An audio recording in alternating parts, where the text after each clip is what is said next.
have that available too. Very good.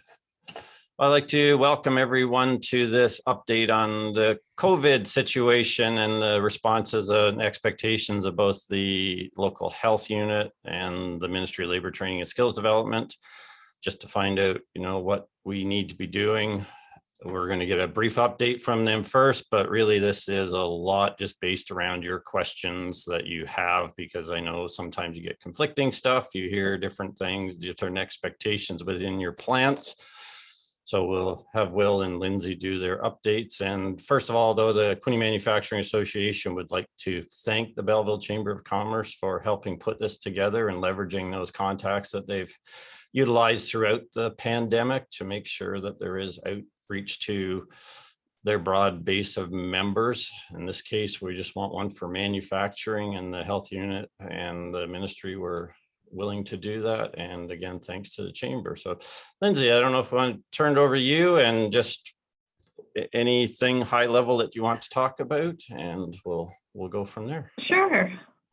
Hi, everyone. Thanks for inviting me. I am the current acting manager for the infectious and communicable disease team, which covers also COVID response for case and contact management and outbreak management. So I'll just give you a general synopsis of what's happening locally. So we're doing very well currently for COVID.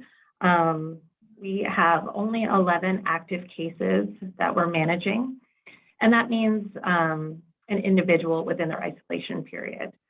So that's wonderful. And however, these numbers are only for individuals who went to the assessment center and have a test that is registered with the lab. So we do know that numbers would be higher within our area, but this is the data that we have right now. However, saying that, we only have 2 current active outbreaks, one in a retirement home and one in a one in a group home. And both of those have numbers under 5 individuals who are currently positive. And we only have, we have under 5 patients currently in the hospital with COVID. So we have a drastic turnaround from the past few months, and we're very optimistic for the summer, but cautiously optimistic because the Ministry of Health keeps informing us, be ready for the fall for an increase in surge in cases, but also increased activity for vaccine rollouts as well. For ROA, for our class order, they're no longer in existence. However, the guidance is still the same. So if there is a case that's positive within your organization, they are still obligated to isolate for 5 days, generally, depending on their situation, and then return to work for the next 5 days with a very well-fitted mask to protect the population. It's important for your staff to remember to, if they're failing, to continually to screen themselves daily. And so testing would either be through RAT testing or through PCR testing through the assessment center if you are eligible. If somebody is symptomatic, if they have access to RAT tests, 1 RAT test isn't enough. We do need 2 24 to 48 hours apart to have a better sense of somebody's actual status, if they have active COVID or not. So if somebody has a symptom and they're tested and they're negative, and they test the second day and they're negative, once their symptoms are improving for 24 hours and have no fever, they are fine to leave their home and not have to isolate. For the most part, it's just, our message is just to stay vigilant.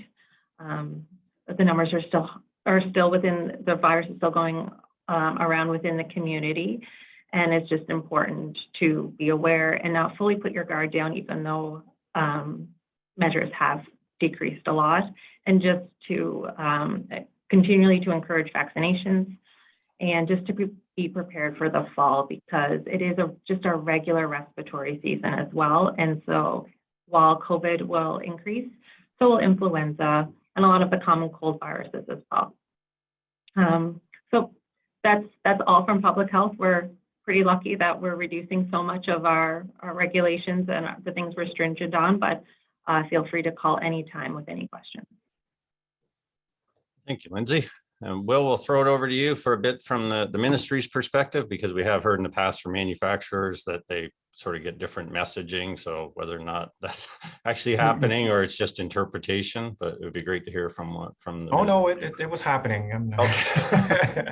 No, and things changed so fast that, yeah, there was a lot of confusion, even on our end sometimes, like, okay, what's happening, stuff like that. So totally understandable. You weren't alone on that. We even, my job, I'm a regional program coordinator with the Ministry of Labor, Training and Skills Development. So what really, I'm the one that helps roll out the program, looks after the initiative. I'm the technical advisor to the inspector. So if they have questions in the field, I'm the one that they come to for questions. And so I'm the one that looks after, that the program runs well, the industrial program in this case. So as far as COVID goes, as Lindsay said, the ROA, most of the enforcement aspects and guidances in ROA have been revoked. So there's no current restrictions in place. So there's no legislative requirements for the masking, the screening, the hand sanitizing, that type of thing. But again, as Lindsay mentioned, we still really recommend that you do keep those in place and keep them handy, just in case, we do have a more severe variant that emerges. You want to be able to be ready to have those things to implement them again. Don't take down all your barriers and throw them in the garbage. If you are going to take them down, keep them handy so that you can utilize them again on short notice. And we do recommend that you do keep measures in place for protecting your workers at work. Keeping hand sanitizing, the screening, as Lindsay mentioned that as well. Keeping some aspects of some precautions in place in the workplace. It's in your best interest as an employer to keep your business running. You don't want to have an outbreak in your workplace where, a good chunk of your workers are off. You want to be able to keep your business running with as many workers as you can. So it's still in your best interest to have these in place. Just because they're not enforceable anymore doesn't mean that you don't have to, have them in place. But that being said, the inspectors we're not doing proactive inspections. A lot of you may have had inspectors come in during the pandemic just to do an audit of your workplace for what the measures and procedures you have in place for COVID to protect the workers. We're not doing those proactive inspections right now, but we are doing reactive ones. So if we do get a complaint related to COVID or any aspects of COVID, the inspector we still have a due diligence aspect to come in and do an inspection there. So we're going to come in and look at the, what the nature of the complaint and what you have in place to protect the workers. And, there are times where we're getting complaints, and, Lindsay mentioned the workers not, if they do test positive, they're not supposed to come back within 5 days. But we've had complaints where workers are coming back after 2 days, well, that person is technically COVID positive. So, those are the ones where we're going to come in and say, okay, you can't have a COVID positive worker in the workplace. And if for some reason you do, then, what are you doing to protect your workers here? That type of thing. So we are still addressing it more on a complaint basis. And because even though the ROA doesn't apply anymore, we still have sections under the Act like 25(2)H and 20 for the reasonable precautions and 25(2)A for training that we could still issue orders on, because the employer still has a duty to protect the workers from an occupational illness. In this case is COVID. So, and just as I was mentioning that COVID is an occupational illness, there still is a requirement under section 52(2) of the Act to report any occupational illnesses in the workplace. And I know a lot of the nursing homes and retirement homes, those types of things, they are very familiar with the reporting of occupational illness, but being manufacturing industry, you may not be as familiar with this. I'm going to read what 52(2) of the Act says, just for your information. So it's called the Notice of Occupational Illness. So if an employer is advised by or on behalf of a worker that a worker has an occupational illness, or that a claim in respect of an occupational illness has been filed with WSIB or on behalf of the worker, the employer shall give notice in writing within 4 days of being so advised to a director. The director is the Ministry of Labor, Training and Skills Development, to the committee and a health and safety representative, and to the trade union, if any, containing such information as particulars as are prescribed. So this is if a worker comes to you and says, you know what, I got COVID and I think I got it at the workplace, then you need to notify the Ministry of Labor that you have an occupational illness in the workplace. So that's, or you have an outbreak. You know, we're not going to come in there and we're not going to determine whether the person got COVID in the workplace. We're going to maybe just come in and see, okay, what kind of measures and procedures do you have in place? And we're mainly going to really focus on larger outbreaks. You know, these one or two might be community transmitted. We're not, like I said, we're not going to find out whether it happened in the workplace. That's, you know, there's going to have to put in a WSIB claim, and that's WSIB to look after. But we're going to maybe look at what you have in place to protect the workers. So if we're looking at a big, maybe an outbreak in a workplace where they have 10 people that are off with COVID, well, I'm going to say, okay, this definitely probably something that happened in the workplace. What are some of the other precautions you may have in place to prevent this from being spread, whatnot. At the end of section 52.2, it also talks about what the information you have to provide to the Ministry of Labor and Training and Skills Development as prescribed. And that's prescribed in Ontario O Regulation 420-21, and it's under section 3. And it dictates what you need to tell us is the name of the worker, you know, how they were disabled, you know, their name, their address. There's a whole bunch of information. So if you look into that section in that regulation, that'll tell you exactly what you need to send to the Ministry of Labor. All this being said, although we're not enforcing any of the regulations as we did in the past, you can still, as an employer, implement your own policies. You could say, you know what, everybody while they're at work, I want you to be wearing masks. So that's, you know, what you're going to do. Then that's totally within your power. You could say, I want everybody to wear a mask when they're here. I want everybody to social distance. We're not going to be opening the lunchroom. Those types of things. That's your prerogative. You know, those are things that you can do to protect your workers. And we're not going to stand in your way. We can't enforce it though. If you're saying that everybody needs to wear a mask and one person's not wearing a mask and we get a complaint that the person's not wearing a mask, we can't come in and enforce your policy. This is for yourself to do your IRS is to make sure that you are enforcing that and not us, because we really don't enforce employer policies. So that's our role in a nutshell right now. So I think there's a couple of questions in the chat. I don't know if they're for me or not. I don't see any in there. I just suggested everyone okay. down the bottom of your screen. Oh, okay, that was you. Okay. Yeah, you'll see a reactions button, a little smiley face with a plus on it. If you click on that, you'll see an option to raise your hand. That'll move you to the top of the screen, and it'll give us a good way to get through some questions and answers. So if anyone has any. Spencer.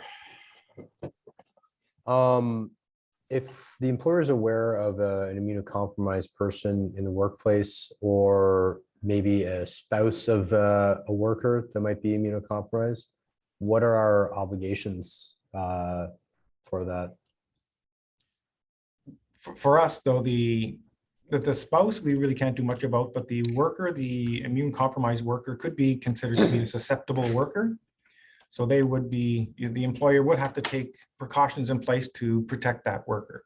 So you would need to accommodate that possible susceptible worker. So then again, it'd be on a case-by-case basis. You'd have to find out exactly the details of what the concern is, and then how you can address it. So there's we do get work refusals related to these as well, and we always end up most of the time pushing them back to the employer and to the worker as well, saying, well, you need to have more information. You need to deal with this internally first. Like, you know, for a person to come up and say, oh, I'm immune compromised and have no documentation to back it up, how is the employer supposed to accommodate that person without knowing the exact details of what the concerns are? So there is some, you know, dealing with the workers, medical physician and whatnot to find out exactly what the concerns are so that the employer can address it appropriately. Hope that answered your question, Spencer. Yes, thank you. Again, reminder to stick your hand up. I do have one in the chat from Mabood. He was wanted to check if there's any updated isolation requirement after March 31st, 2022.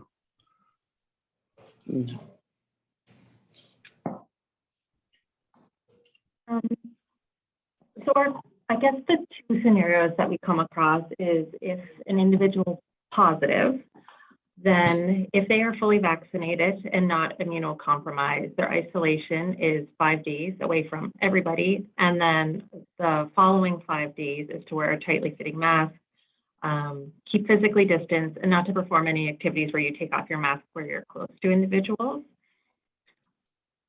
So the other isolation requirement would be is if you have contact with a case. And so that really is dependent on if you live with a person who is currently positive. It really depends on your vaccination status, if you are supposed to isolate or not. So if you're over the age of 18, fully vaccinated with a booster and have no symptoms, there's no requirement to isolate. We're just monitoring for signs and symptoms. If you're over 18 and not vaccinated, you're supposed to isolate for the same amount of time that the positive case in your house is isolating. So if they are immunized and have a 5-day isolation period, it's the 5 days. However, if they are immunocompromised or a situation where they might have to isolate for 10 days, then the same requirement would be on the household member. I guess, and then the other option would be if you're a contact of an individual who does not live with you, then it really, there's no requirement to isolate. It's to monitor for signs and symptoms. The big thing for some individuals is it depends who they're working with. So if you are fully vaccinated, but you are a high-risk contact of an individual, if you work in a long-term care, retirement home, hospital, if you're a healthcare worker, then you would need to isolate away from that workplace for 10 days. However, that mostly falls within the medical field and the highest risk settings, including group homes. They are they're the main isolation requirements right now. So it sounds like even though a lot of the other restrictions are changing, like masking on buses, we're still maintaining that protocol that the province put in. Very good. Hey, Teresa, I see you have your hand up. Thank you, Mike. I want to get an opinion or a recommendation. Actually, we have continuously had our employees screen on a daily basis. And I'm wondering, given the numbers being as low as they are, obviously employees get frustrated. We chose to keep that protocol in place. Is it safe or to stop that for and then maybe restart in the fall? Or I mean, I guess we're just worried about stopping it because it's kind of a wonderful control. But again, the employees are getting frustrated with, why are you asking me this every day? Why do I have to do this? You know? So I'm just wondering an opinion on that. Obviously, I don't know if who else is doing it, but we have continued, and whether we should or shouldn't. It's kind of what I'm trying to resolve in our mind. From the public health side, I think it really depends on that the individual is supposed to screen and be aware of their own symptoms each day. So while it's not a requirement for the workplace, do you feel that your employees are self-aware or are going to be monitoring? It is that check and balance that that ensures that they're at least being aware or completing the activity. I guess there's no recommendation or requirement on our side, but you know there is always a risk that we're going to go back and maybe it will become a requirement again. So from the public health side, no, it's not required, but if it is, I think it is a good practice to have in place, and either through what you're currently doing or through an education platform that you're trying to reinforce that please stay home if you're ill. COVID's not the only thing that causes severe illness within individuals, and regardless if you're ill, you're supposed to stay home. So I think we have to kind of flip out of our COVID brains and start to think about all respiratory and enteric illness, and just for awareness and to stop spread of illness to colleagues and others. Okay. So Teresa, just to clarify, you have a formal documented process you're going through where people have to use like a checklist or something and confirm? Basically, yeah. We basically took the last revision of the guidance tool, not the, and just basically that's a stopper that's done on an app or on paper if they don't choose to have it on an app. And everyone has to fill it out every day, and they're very tired of it and really feel like COVID's almost gone. Why am I still doing this? I think is some of the comments I hear. So I don't want to take it away exactly. I'm not to be able to say I know that everyone self-assesses is very difficult when you have this many employees, right? So it's a good protection for us at this time, but is it redundant is kind of the question. If the numbers are so low, is kind of where we're at in our region, wondering, you know. Well, and another thing is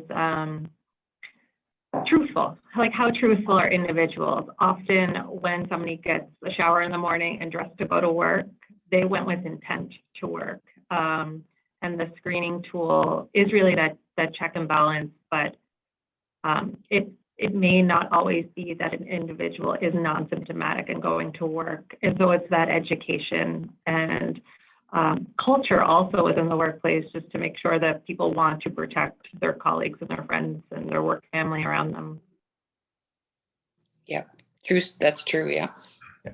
And Teresa, you know, you can always relay it back to you're taking every precaution reasonable in the circumstances for the protection of a worker. You know, you're going, even though there is no specific legislation says that you have to do screening anymore, you're still continuing to do it. So it's going above and beyond legislation, so which is good as well. We've seen a mix of both. We've seen a mix of employers that have you know, stopped doing it and some that have kept doing it.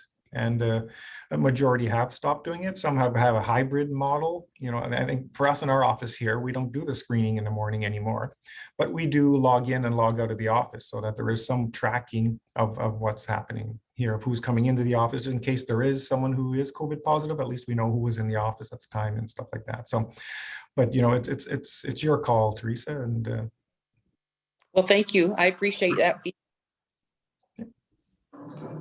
Thanks for your question, Teresa. I see Cindy, you've been waiting patiently. Yes, I was just wondering, so Lindsay, when you were talking about the vaccinated employees and they do the at-home 5-day isolation if they've been exposed or if they're positive, and then they do the 5-day sort of in public isolation where they're wearing a tight-fitting mask at all times. So my question is how do we accommodate that in a shared cafeteria? Like, are they able to remove the mask if they're behind a barrier in a cafeteria, or how would we manage that? Physical distancing, just to try to have individuals at least 2 meters apart if they're going to be taking off their mask. It is the recommendation just for a tight-fitting mask. It's more of when you read our document, exercise, doing like non-essential physical activities. It's important that if for individuals not to participate in those things where they might be removing their mask and being closer than 2 meters with other individuals. Okay, so as long as our tables are more than 2 meters apart and we have barriers on each table, actually we have a plastic plexiglass barrier on each table. So they are okay to remove their masks, even if they're in that last 5-day isolation where they're supposed to be keeping their masks on. It just states, yeah, 2 meters, keep physical distance. Always hopefully encourage people to create more distance or if they are outside. But we understand that people do need to eat and drink. It's just important that they're not doing that, taking drinks of water right next to their colleague for breaks, just for self-awareness to create that distance. Okay, perfect. That's great. Thank you very much. That makes it a lot clearer. yeah, during most of the pandemic, that's where we seen a lot of the transmission happening was in the lunchrooms. So Same with, yeah, us. That was the number one. I was going to say there was a question from Lori in the chat about, you know, somebody having 5 days of isolation, 5 with a mask, and then her part of was, do these numbers change if vaccinated plus booster versus not vaccinated? I think you touched on that before, but maybe just to clarify, Lindsay. So if somebody has someone having COVID must isolate for 5 and then 5 with the mask, and then vaccinated plus booster versus not vaccinated. So if someone's fully vaccinated with their booster, 5 days physical isolation from all people, including their household members, and then 5 days of, we'll call that enhanced precautions. If you're not vaccinated, then it's a 10-day isolation period for positive cases. Then if you're a high-risk contact of an individual and you're fully vaccinated, then there's no isolation if you have no symptoms and do not test positive. There are some restrictions going into highest risk settings, and those individuals should be wearing also a tight-fitting mask during the duration of the 10 days from their last exposure to a case. And then if you are unvaccinated and exposed, you live with a case, you should be isolating as long as they are isolating. Anyone could call public health anytime too, because every scenario is so different and complex that we'd be happy to help talk out a situation. But I'll send through our latest guidance document that has a pretty great table, an algorithm of what to do and how long people should be isolating for and what their the extra control measures are. We'd appreciate a table. As a former manufacturer myself, something nice and easy that's like bang bang, I do this is what we like. Spencer, you have your hand up. Yeah, so and just to clarify, I guess when we're talking about the isolation and everything, this is for confirmed positives or presumed positives, and then 2 rapid tests 24 to 48 hours apart, kind of either confirms or confirms positive or negative. Is there any? So for the sorry. Oh, so I was going to say for the rapid test, is there any concern on their accuracy or their efficacy of these rapid tests? Because they are known to be less effective than the PCR tests. We see both false positives and false negatives for all tests. And so it really comes down to a mixture of signs and symptoms, the test results, and exposures as well. If somebody's symptomatic and they take a rat test and it's positive, they only need the one. So it's only positive to positive. But for when someone's symptoms are just beginning and they have that first and it's a negative, we do recommend that second one because sometimes it takes a little bit of time for that viral load to show and actually pick up. It's also very important that when people are doing their rat test, they're swabbing their mouth first before their nose. So to do both of those really helps make the test a little bit more accurate. That change in that swabbing thing was a result of the evolution of the virus, right, into something moving more out of the nasal cavity into the upper throat. Yeah. Yes. In the questions, Maboud has asked if someone is back after 5 days of isolation and asked to wear a mask for 5 days. What if we don't have the facility to maintain a 2-meter physical distancing? So I think he's looking at, we have a mask. If we have a mask on, do we also need to ensure that we can always keep that person 2 meters away from each other? Does the mask give us a little leeway in that? And I guess my own question is, what sort of mask are we talking about? Within our guidance document, it also states that the 5 days after your 5-day isolation, mask is recommended, but it's also not required if an individual has a medical note or a reason that so it's not a reason to exclude somebody if they, one, cannot wear a mask, but everything should be done just to keep as much distance as possible. I'm not sure if Will would have a different take on that.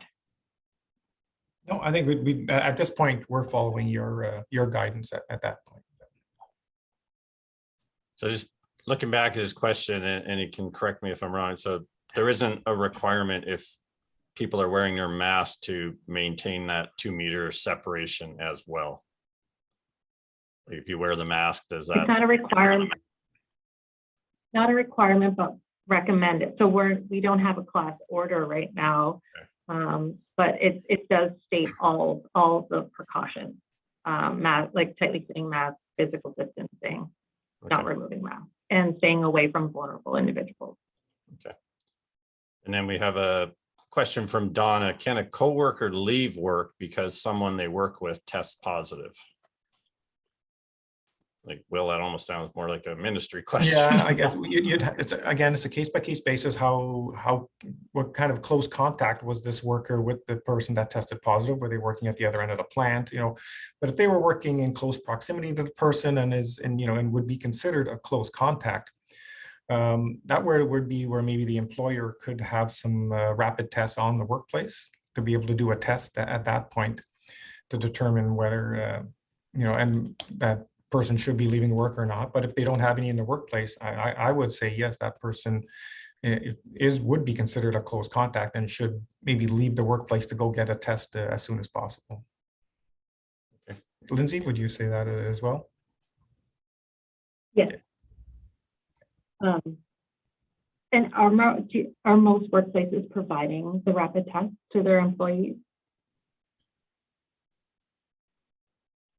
I would have to have the manufacturers chime in. I know the chambers of commerce have done a wonderful job of getting them in and distributing them. So thank you very much for that. I've seen a large number sitting at one of the local grocery stores behind the service counter. So they are definitely out there. Whether or not everybody has them in their workplace, I don't know. We'd have to ask the participants online, but they are available.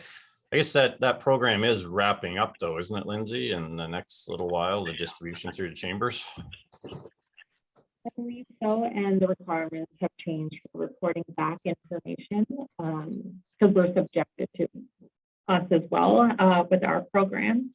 If people or organizations do have access to the RAT test and somebody goes home or because they're symptomatic, I would recommend not just giving one, but giving a few tests. So that way, at least they have that option for the 2 rapid tests. And then the other important thing is to remember that there's no test of cure.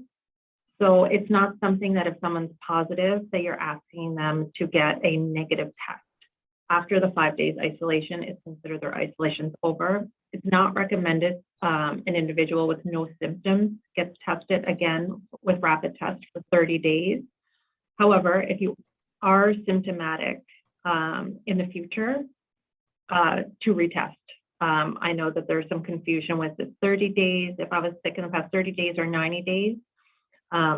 For those recommendations, it's for surveillance testing if you had no symptoms, but just doing your swabbing to see if you're positive. But that's not recommended if you were ill within the past 90 days for a PCR test. But if you have symptoms, it's important to go back, get a test, and then through public health will help determine, is this something that's a new infection or is it something that's some particles of the virus is lingering, and that's what the test is picking up. Thank you. And a question from Cindy at Becklawat. How do we confirm that the rat test was completed accurately? So not that it's an accurate test, but that somebody actually did the test. And I'm thinking that's just education with your employees. It's definitely education. I think it's important to have your instructions and your expectations when you give individuals the RAT test. But we're kind of moving to even here at Public with trust. There's so much we have to trust the individual. Are they telling us the truth about their symptoms, their vaccination status, who they've been in contact with? And so really it's that education tool to ensure that everyone feels that these things are important and they're doing the correct steps to protect people. But it's so hard to verify that things are 100% correct.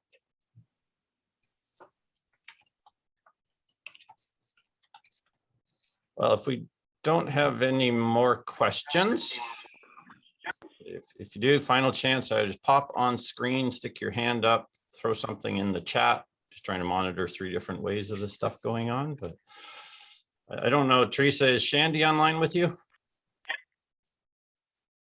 I'm actually not sure. Not with me. I have Michelle Oh. Turpin, safety coordinator.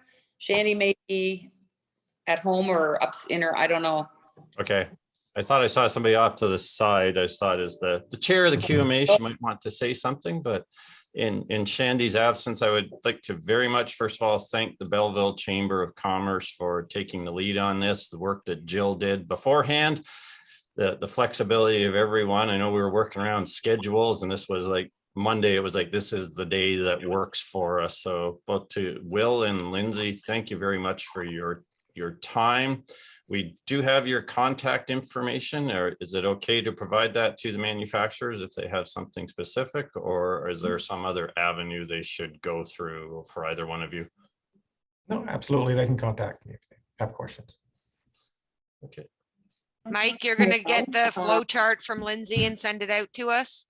Yes, we will get the flow chart. We do have a recording of the meeting, so we will provide the link to that to people so that they can go, what exactly did Lindsay and Will say? And did that sound different than something I heard before? Because I think that's, you know, as Will said, things were changing so fast early in the pandemic that, you know, I appreciate the work that the ministry and public health and the province did to try and, you know, steer us through something that was unprecedented in our lifetime. So thank you very much, everyone, and have a great day. Thanks, everyone. Thank you.